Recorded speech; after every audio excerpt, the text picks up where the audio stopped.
This channel does not promote any violence, harmful, or illegal activities. All content provided by this channel is meant for an educational and information purpose only.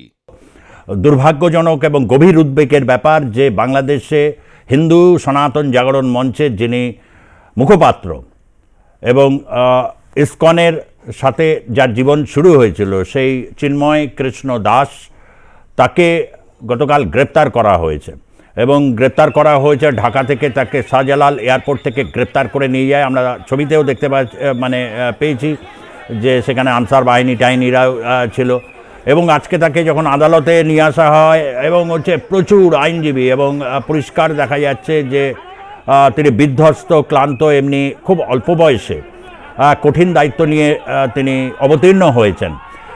এই যে বাঙালি সাধক, বাংলার ইতিহাসে বরাবরই হচ্ছে সাধু সাধক সম্প্রদায় থেকে শুরু করে সুফি আউলিয়া প্রত্যেকেরই একটা ধারা রয়েছে এবং এই ধারা নিয়ে সমৃদ্ধ, এবং তাকে গ্রেপ্তার করা হয়েছে। সবচেয়ে আশ্চর্যের বিষয়, কিছুদিন আগে উগ্র সমস্ত বক্তৃতা শুনছিলাম, যে বক্তৃতায় বলছে একটা ইস্কন্দর দৈরা জবাই কর।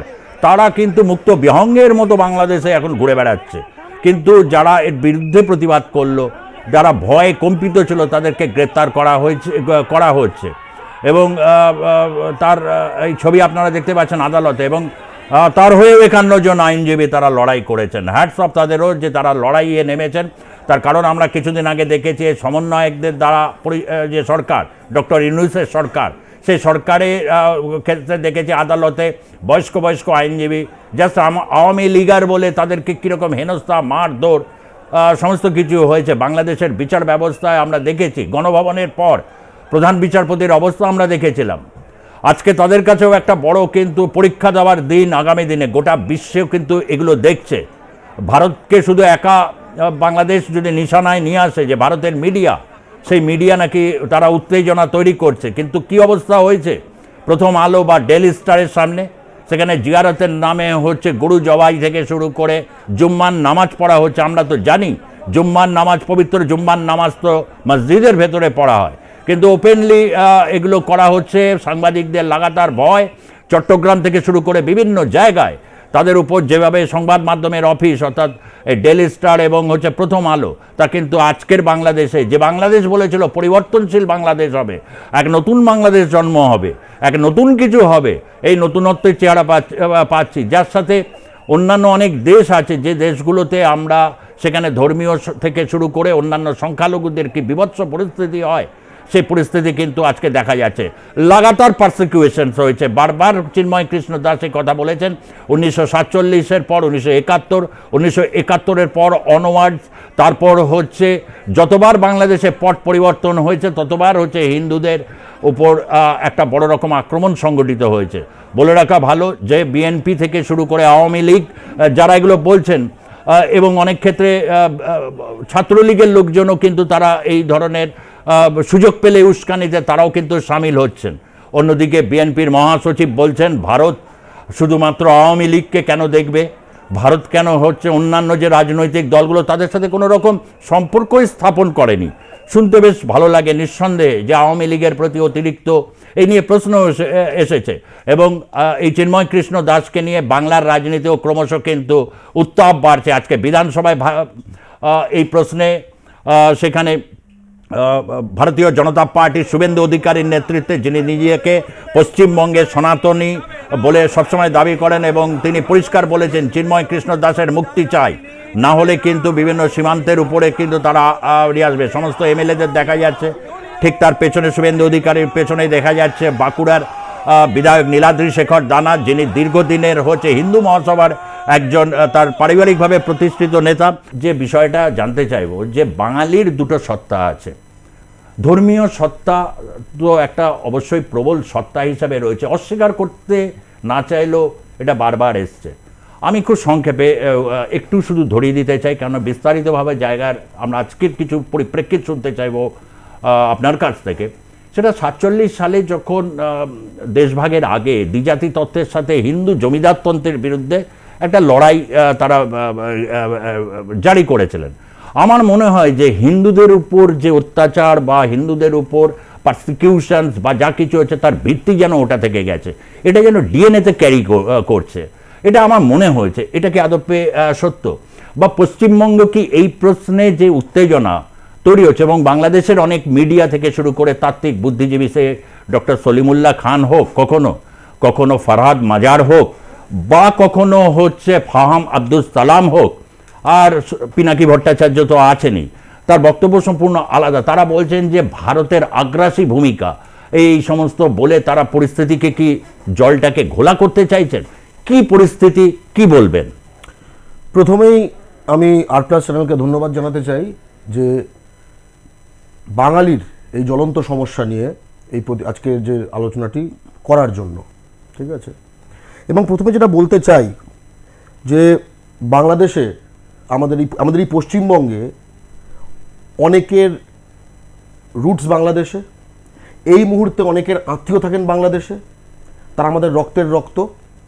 ফলে বাংলা পক্ষ ভারতে বাঙালির অধিকার আদায় জাতীয় সংগঠন হয়েও কেন আজকে বাংলাদেশের সংখ্যালঘু হিন্দু বাঙালি নির্যাতন বিষয়ে সোচ্চার, তার একটা পরিপ্রেক্ষিত এবং কারণ রয়েছে। এবং একই সঙ্গে যেটা বলতে চাই যে পশ্চিমবঙ্গের একজন বাঙালি হিসেবে, ভারতের একজন হিন্দু বাঙালি হিসেবে আমি এতটা একা, ক্ষমতাহীন, বলহীন এবং বন্ধুহীন কখনো নিজেকে মনে করিনি।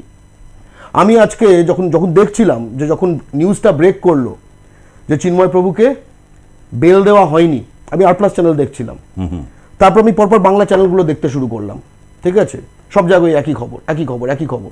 এখন তো সেটটপ বক্সে পরপর অন্যান্য ভাষার নিউজ আসে, তারপরে যে অন্য ভাষায় চলে গেলাম, কোথাও নেই। অসমীয়াতে গেলাম, নেই। হিন্দিতে গেলাম, নেই। তামিলে গেলাম, নেই। পাঞ্জাবিতে গেলাম, নেই। মারাঠিতে গেলাম, নেই।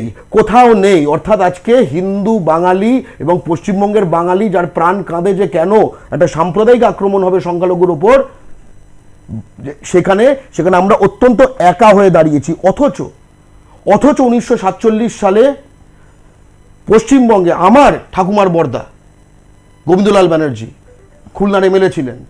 এই লেজিসলেটিভ অ্যাসেম্বলিতে, বেঙ্গল লেজিসলেটিভ অ্যাসেম্বলিতে পশ্চিমবঙ্গের যে যোগ দেওয়া ভারতে, আমরা স্বেচ্ছায় ভারতে যোগ দিয়েছিলাম, সেটা এই দিনটা দেখার জন্য নয়, এই একা হয়ে যাবার জন্য নয়। এবং সেই নেহেরু লিয়াকত চুক্তি থেকে আজকের মোদী সরকার, তারা ক্রমাগত শুধু বাংলাদেশের হিন্দু বাঙালির সঙ্গে প্রতারণা করেছে, লাঞ্ছনা করেছে।